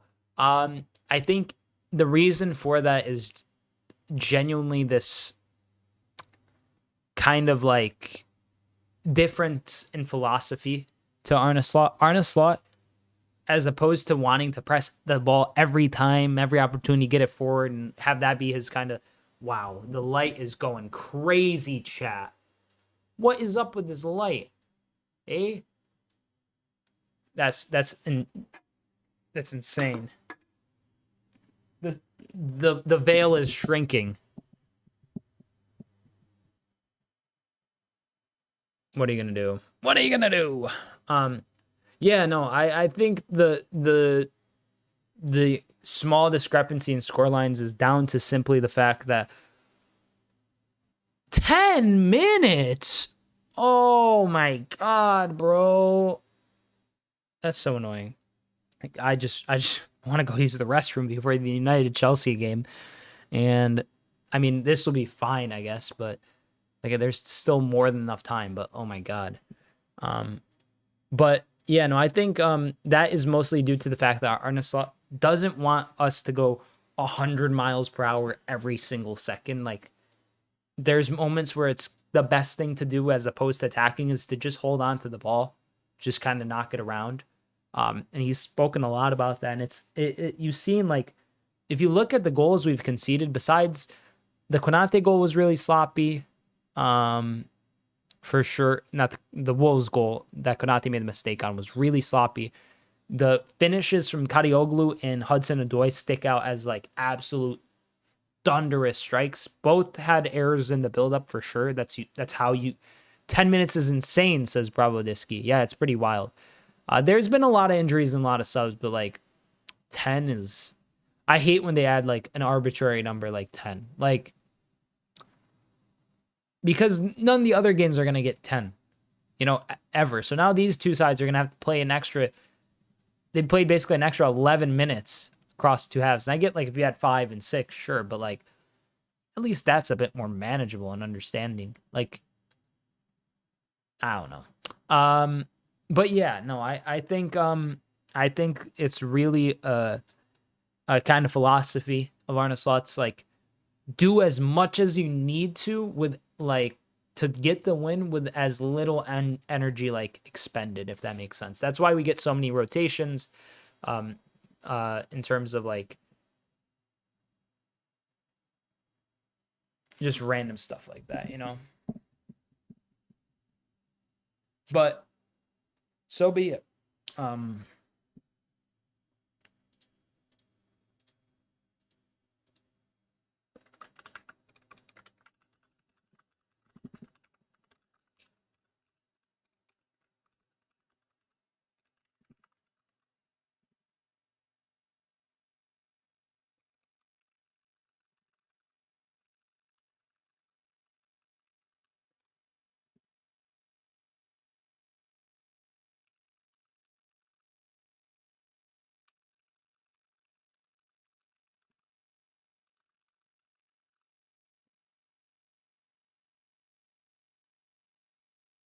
Both sides just kind of knocking the ball around. Tottenham more specifically just trying to hold on to possession as much as possible. And just a heads up to everybody who's watching on TikTok, Twitch, and YouTube, feel free to subscribe or tune in after this because I will be live for Manchester United versus Chelsea at Old Trafford. Huge game there with massive implications. I want to see where they are in the table. Chelsea in 6th could go as high as 3rd with a win here today, which is crazy. Just a little ahead of Forest by a point with slightly better goal difference, while Man United could only go so far as 11th. They can't even break into the top 10. Bro, go to the bathroom. They whine score. It's not even like that. I just, whenever I go live for one of these things, if it's like halftime or like not halftime, but if it's like close to the second half, like I just feel an obligation to stick throughout the whole game at this point. So we're just going to thug it out. I'll have time to go to the restroom. Don't worry. It's I've been preparing some stuff for the United and Chelsea stream ever since I saw it was 10 minutes. It's basically just garbage time. A free kick here though for Tottenham, I think.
Free kick here. James Maddison and Kulishevsky standing atop. Dangerous area right near the semicircle. Outside the box. Right on the line, actually. Here, keeper's left side of the goal. And what a goal it is from James Maddison. What a finish. Absolute beauty of a free kick. And Tottenham have run riot on Villa. I don't think anyone expected this. I said 3-2 win for Tottenham, but they're winning. There was 5 goals scored, but it's 4-1. Liam, break Villa's hearts. Make it 4, says Bravodisky. Could this be 4? Oy, oy, oy. Liam, mate, I'm so sorry. I'm so sorry. Poor old Liam. Mod Liam.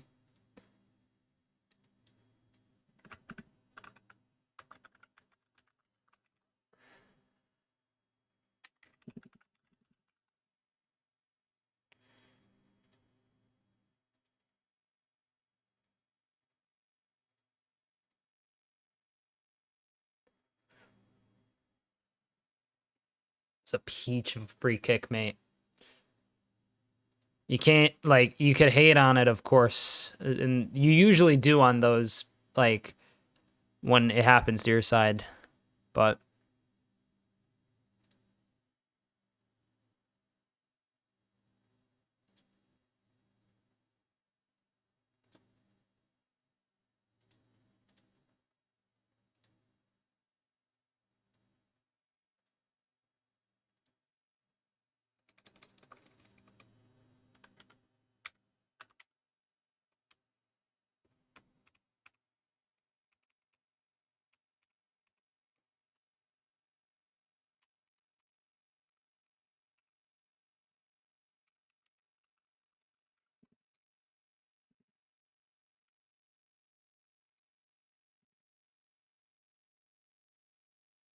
just a few minutes left in this game, ladies and gentlemen.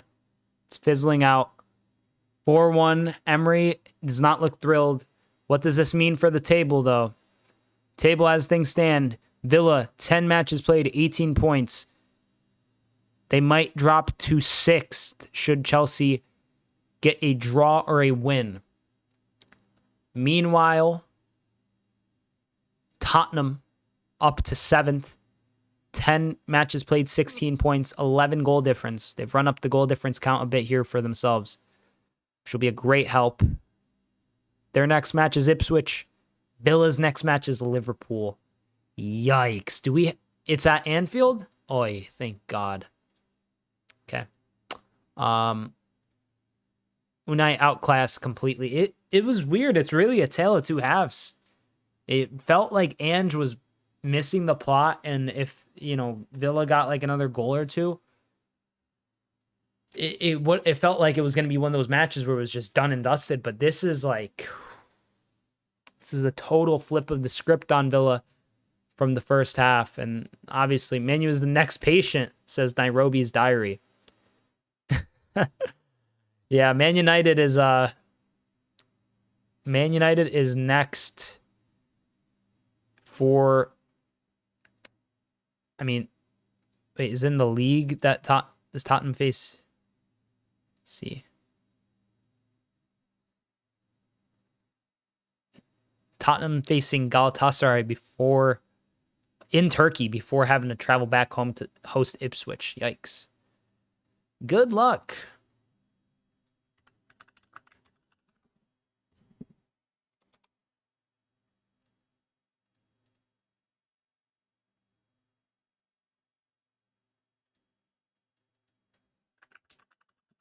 Blow the whistle. It's almost done. My clock's gonna stop at 999.